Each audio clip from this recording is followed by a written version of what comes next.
The wind is the first thing you hear, not the soft kind that moves through trees, but the long, steady breath that rises off the water and pushes across the bluffs like it has somewhere to be. It carries a smell of salt and cedar, and something colder underneath, something older. You're standing at the edge of Discovery Park, where the land drops away into the Sound. The cliffs here don't just overlook the water, they watch it. The whole place feels like it's holding its breath, waiting for something to return on the tide. Behind you, the forest is quiet, too quiet. The trails twist through the trees in long, shadowed lines, and every so often you hear a footstep that isn't yours. A soft crunch of gravel, a shift of weight, the faint suggestion of someone walking just out of sight. When you stop, it stops. When you move, it moves. It's not threatening. It's not even shy. It's just present. You follow the path toward the old fort. The parade grounds open up like a clearing in time, wide, empty, and echoing with things you can't quite hear. The barracks stand in neat rows, their windows dark, the doors closed, but the air around them feels occupied, like the building is remembering the shape of the people who once lived inside. Farther down the hill, the lighthouse waits at the edge of the beach. Its white walls catch the last of the daylight, and for a moment you could swear there's someone standing near the railing, a figure watching the water, unmoving, patient. But when you blink, the railing is empty. You keep walking. The beach is quiet except for the waves, but the cliffs behind you feel alive. People talk about shadow figures here, shapes that move along the bluff line, pacing the edge, appearing in the fog. You don't see anything tonight, but the feeling is unmistakable. You're not alone on this shoreline. And then there's a cemetery. Tucked away behind the trees, small and solemn, the Fort Lawton Military Cemetery holds more history than its size suggests. The air changes when you step inside, heavier, colder, more focused. The rows of white markers stand in perfect formation, and somewhere among them lie two men who never made it home, an Italian prisoner of war and a German captain. Visitors say the cemetery feels watched, not by something hostile, but by something attentive. You take a few steps down the central path. The wind drops away. The silence is complete, the kind that presses against your ears. For a moment, you think you hear voices, not words, just the rhythm of men speaking in unison, the cadence of a roll call long since dismissed. And then it's gone. Discovery Park isn't one haunting, it's a landscape of them.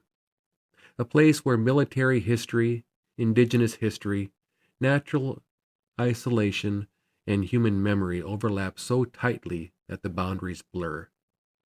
A place where the past doesn't linger in one building or one room. It moves with you, step by step, through the trees, across the bluffs, and down to the water.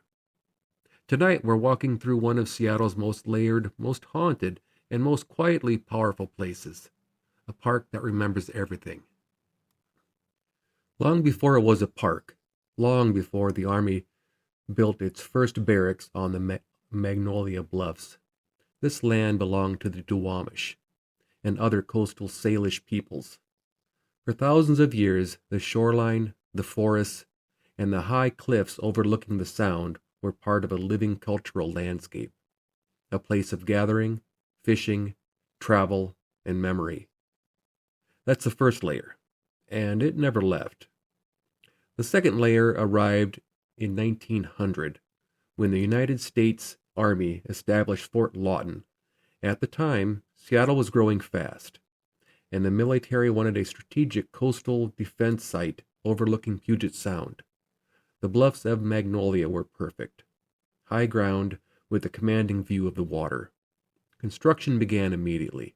Barracks, officers' quarters, a hospital, a stockade, a parade ground large enough to hold entire companies in formation. Fort Lawton became one of the largest military posts on the West Coast. During World War II, the fort expanded dramatically. It served as a major training center, a processing point for troops heading to the Pacific, a holding site for prisoners of war, including Italian and German captives. Two of those POWs, one Italian, one a German captain, died while in custody and were buried in the military cemetery on the hill.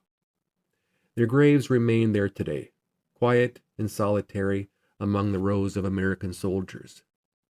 After the war, Fort Lawton's importance declined.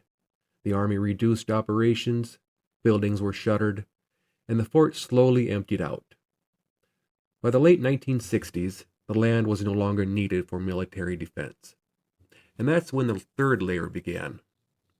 In 1972, after years of negotiation, protest, and community pressure, most of the fort's land was transferred to the city of Seattle. The Army retained a small portion, but the majority became Discovery Park, the largest park in the city, designed to return land to a more natural state. And the transformation was dramatic. Barracks were demolished, roads were removed, fields were restored. Trails were carved through the forest. The lighthouse, built in 1881, long before the fort, became a quiet sentinel at the edge of the beach. But even as the land returned to nature, the history didn't disappear. The old officers' homes still stand in neat rows. The parade grounds remain open and eerily symmetrical. The stockade site still carries a heaviness in the air, and the cemetery, small, precise, and solemn, holds the stories of soldiers, families, and prisoners who never left. Discovery Park isn't a place with one past. It's a place where every past is still present. Discovery Park doesn't reveal itself all at once. It unfolds. You start at the upper entrance, where the neighborhoods end and the trees begin. The air shifts the moment you step onto the trail. Cooler, quieter, as if the forest is absorbing the sounds of the city behind you. The path curves gently downhill, and the canopy closes overhead, filtering the light into soft green shadows. This is the first layer of the park, the forest. It's peaceful, but not empty. The trees here are tall and old, and the silence between them feels unintentional. Every so often, you hear a footstep behind you. Soft crunch of gravel, shift of weight. When you stop, the sound stops too. As the path opens up, the forest gives way to the wide, flat expanse of the parade grounds. The grass stretches out in a perfect rectangle, bordered by the old officers' homes, white, symmetrical, and eerily well preserved. This is the second layer, the military presence. The parade grounds feel like a memory caught in place. People report hearing voices here. Not clear words, just the cadence of men speaking information, the rhythm of a roll call carried on the wind. You walk past the officers' homes, the porches still facing the field as if expecting soldiers to march by. Some of these houses are still occupied, but others sit empty, their windows dark. Farther down the hill, the buildings thin out and the land slopes toward the water. The trail narrows again, winding through brush and low trees until you reach the lighthouse, a small, white structure perched at the edge of the beach like a sentinel. This is the third layer, the shoreline.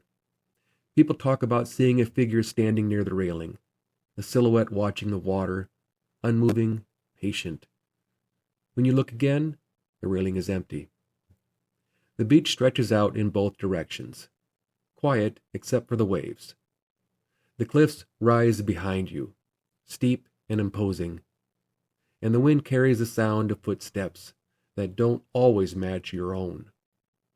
You follow the trail back up the hill, toward a place most visitors never see unless they're looking for it, the Fort Lawton Military Cemetery. And this is the fourth layer, the memory of those who never left. The cemetery is small, just a few dozen graves, but the atmosphere changes the moment you step inside. The air feels heavier, colder, more focused. Somewhere among them lie two men who were never meant to be here, an Italian prisoner of war and a German captain prisoner of war. Visitors often describe the same thing near these graves, a feeling of being watched, not with hostility, but with attention. You walk the central path, and the silence deepens. The wind drops away. For a moment, you think you hear voices. Not words, just the low murmur of men speaking in unison, the rhythm of a roll call long since dismissed. And then it's gone. Discovery Park isn't haunted the way a single building is haunted. It's haunted the way a landscape is haunted, wide, layered, and always shifting. People walking the parade grounds report hearing voices, the cadence of men speaking in formation, the rhythm of commands, the rise and fall of roll call. The barracks add their own layer, footsteps in empty hallways, the soft thump of boots on old wooden floors, the sense of someone doing their rounds long after the army left. Hikers describe the feeling of being followed on the forest trails, footsteps that stop when they stop, movement in the trees that match their pace. Shadow figures slip between trunks. Sudden pockets of silence settle like a held breath. These aren't military ghosts. They're older, part of the land itself. At the lighthouse and bluffs, people see silhouettes near the lighthouse railing, still, patient, watching the water. On the bluffs, shadow figures appear in the fog, pacing the cliff line before dissolving into mist. Footsteps follow hikers on the sand. The wind carries a low, breathy murmur. Not quite a voice, not quite the wind. The cemetery, this is where the most consistent hauntings occur. A uniformed figure seen near the flagpole or a central path, motionless, facing the graves, gone when approached. At the POW graves, visitors feel watched, not with hostility, but with attention. A coldness moves through them like a passing figure. Footsteps on gravel appear behind them, only for the path to be empty. Low murmuring voices, rhythmic with the cadence of formation, a ritual remembered by the land itself. Some places haunt because of what happened there. Discovery Park haunts because of everything that happened there. The forest carries memories older than the fort. The parade grounds hold the rhythm of boots long gone. The bluffs whisper to anyone willing to listen. And the cemetery stands at attention, even in silence. This isn't a place haunted by tragedy. It's haunted by presence, by continuity, by memory, by the people who walked these trails long before any of us. Some places echo. This place remembers. I'm Kevin, and this has been Haunts of the Pacific Northwest. Thank you for walking with me through one of my favorite parks in Seattle, in one of Seattle's most layered and quietly powerful landscapes. A place where history doesn't fade. It settles into the trees, the bluffs, and the shoreline. Next time, we're headed back over to North Capitol Hill to Volunteer Park, a place with its own deep roots and its own layered hauntings. From the museum to the conservatory, from the water tower to the quiet corners where memory lingers. It's a site where the past and present overlap in ways that are subtle and sometimes startling. Until then, stay curious, stay safe, and remember, some stories never truly fade.